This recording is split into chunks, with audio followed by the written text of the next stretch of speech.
Happy Friday, everybody. Welcome to another episode of Market Update, where we discuss leading financial and economic analysis in Asia, Europe, and North America. My name is Tony. Let's jump in. We start in Asia today with a development which is more about geopolitics, but which could result in significant global economic consequences if escalated. Pakistan on Thursday escalated its dispute with India following a deadly militant attack in Kashmir, announcing the suspension of a decades-old peace treaty, closing its airspace to Indian airlines, and warning that any attempt to divert shared river waters would be considered, quote, an act of war, end quote. The moves mark a serious deterioration in relations between the two nuclear-armed neighbors and raise significant concerns about regional scarcity, diplomacy, and economic stability. The diplomatic crisis was sparked by an attack in a tourist hub in Indian-administered Kashmir that left 26 Indian civilians dead. Indian authorities say the suspects include Pakistani nationals linked to the banned LET group. Indian Prime Minister Modi responded forcefully, pledging to, quote, identify, track and punish, end quote, the perpetrators and their supporters. India has since taken retaliatory steps, including closing the only border crossing with Pakistan, reducing diplomatic staff, and suspending its participation in the Indus Waters Treaty. The Indus Waters Treaty, brokered by the World Bank in 1960, governs the sharing of the Indus River system between India and Pakistan. For over 6 decades, it has withstood wars and political crises. But New Delhi's decision to halt its role in the treaty is unprecedented and poses a direct threat to Pakistan's water security. Islamabad, which relies heavily on the Indus for agriculture, hydropower, and drinking water, responded with a stark warning. Any Indian attempt to alter the flow of water would be treated as an act of war and met with, quote, full force, end quote. Michael Krugerman, a South Asia expert based in Washington, noted that both the Indus Waters Treaty and the 1972 Silma Agreement, also suspended by Pakistan, have historically served as diplomatic safety nets during times of heightened tension. Quote, the relationship risks entering uncharted territory, end quote, he said. The economic implications of these moves are potentially severe, particularly for Pakistan, which is grappling with an ongoing economic crisis. After 2 years of stagflation, surging energy prices, and a collapsing currency, Pakistan's fragile recovery could be derailed by disruptions to trade, investment, confidence, and, crucially, water access. The sowing season has just begun in Punjab and other regions, Pakistan's agricultural heartlands. Any disruption to irrigation from the Indus Basin could spell disaster for millions of farmers. Adding to the strain, Pakistan's airspace closure to Indian airlines is likely to disrupt regional travel and increase flight costs, particularly for Indian carriers operating westward. Trade and tourism, already severely limited between the countries, may be further curtailed. Pakistani officials have denied any involvement in the recent attack, and Pakistan's foreign minister declared that any Indian retaliation would be met with a, quote, tit-for-tat reply, end quote. Meanwhile, Indian leaders remain defiant. Speaking in Bihar, Modi stated, quote, India's spirit will never be broken by terrorism. This will not go unpunished, end quote. With diplomacy at a near standstill and both nations hardening their positions, the crisis is evolving into a dangerous standoff with broad geopolitical and economic repercussions, not only for South Asia, but potentially for global powers with vested interests in the region's stability. Next up, we move back to North America. Harvard University has filed a federal lawsuit against several U.S. government agencies and top Trump administration officials, challenging the sweeping freeze on $2.2 billion in federal research grants. The lawsuit, lodged in Massachusetts, accuses the administration of overstepping its legal authority by conditioning funding on unconstitutional demands related to governance, hiring, admissions, and diversity programs. The funding suspension comes amid allegations that Harvard failed to adequately address anti-Semitism on campus.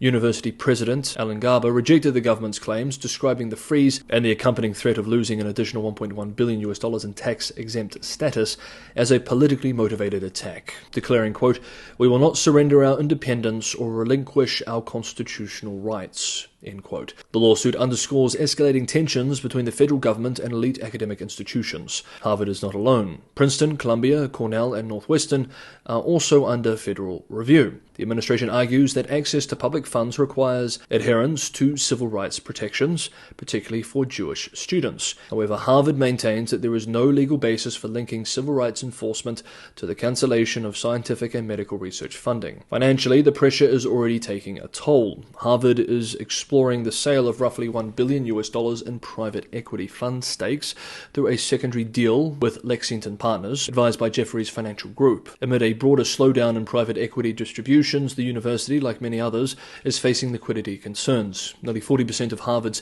$53 billion endowment is tied up in illiquid private equity holdings. Trump's additional threats to revoke Harvard's tax-exempt status and label the institution a, quote, political entity, end quote, have further strained its financial stability.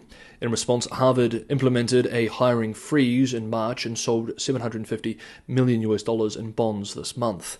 Other Ivy League institutions, including Yale, are also weighing secondary sales of private equity assets as they navigate market and political uncertainty. Analysts say the conflict between the elite universities and the federal government could reshape the funding and governance landscape of American higher education for years to come. If you want to be on top of the most up-to-date news and analysis from around the world as we move into this period of tremendous global change, make sure you're subscribed to Market Update, hit the bell notification icon, and you will be. And if you're getting some value from today's episode, don't forget to hit the like button. Next up, British Prime Minister Sir Keir Starmer to sides and unlocked negotiations on a series of sensitive issues. These include youth mobility, energy cooperation, veterinary alignment, and easing barriers to trade in agricultural goods. Officials say the summit will produce a broader declaration outlining a, quote, common way forward, end quote, in UK-EU relations, with May 19th marked as a potential turning point. Discussions have been positive, with one senior UK official putting the chances of a wider deal at 75-25, and an EU diplomat calling the mood credible and hopeful. On the contentious issue of fishing, the UK is expected to roll over existing quotas for at least 2 years, giving EU member states, particularly France, the certainty they seek. In return, UK defence companies could gain access to the EU's €150 billion Safe Security Action for Europe scheme, which would allow EU countries to fund weapons purchases from defence industries in countries with formal EU security agreements. Though legally non-binding, the UK-EU Defence Pact is anticipated to go deeper than Brussels' current agreements with countries like Japan, Norway and South Korea. Quote, European defence policy is not conceivable without the UK, end quote, one senior EU diplomat speaking to the UK-based Financial Times noted. The summit is also expected to address long-term energy integration, including the development of electricity interconnectors and steps toward relinking carbon emissions trading systems, a VET agreement which could lift checks on animal and plant goods crossing the channel, and new arrangements for UK artists and young people to work and travel in the EU remain under negotiation.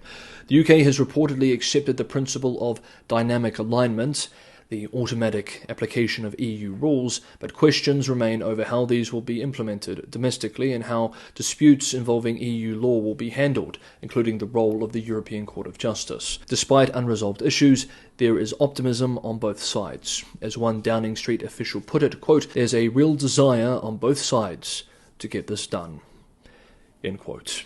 Meanwhile, Germany has slashed its 2025 growth forecast to zero, down from a previous estimate of 0.3%, as mounting global trade tensions batter its export-reliant economy.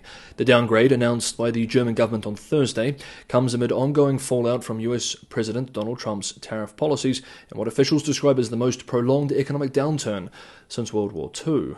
German GDP contracted 0.2% in 2024 and 0.3% in 2023, underscoring the depth of the crisis. Outgoing Economy Minister Robert Habeck blamed the uncertainty on US trade actions, urging swift resolution with Washington. Quote, the German economy is once again facing major challenges due to the unpredictable trade policy of the United States. End quote. Trump's recent move to impose 20% tariffs on EU goods, currently paused at a 10% universal rate during negotiations, has rattled confidence in Germany's industrial sector. The IFO Business Climate Index highlighted rising uncertainty among manufacturers, with Institute head Clemens Faust warning, quote, the German economy is preparing for turbulence. End quote. Friedrich Merz has pledged aggressive investment in infrastructure, defense and tax incentives to jumpstart growth. While analysts expect his stimulus to lift the economy by 2026, immediate relief is unlikely. Looking ahead, the government predicts a modest 1% rebound in 2026, with inflation easing to 2% this year. Officials noted that the US tariffs might indirectly lower inflation in Europe if Chinese exports shift away from the American market. Habeck stressed the need for swift reforms to avoid squandering the proposed €1 trillion investment push. Okay, that is today's episode of Market Update. Thank you so much, everybody, for watching. Now, there may be an extra episode this weekend. If not, we'll be back to episodes from next week. Have a good Friday, have a restful weekend, and I will either see you tomorrow or next week.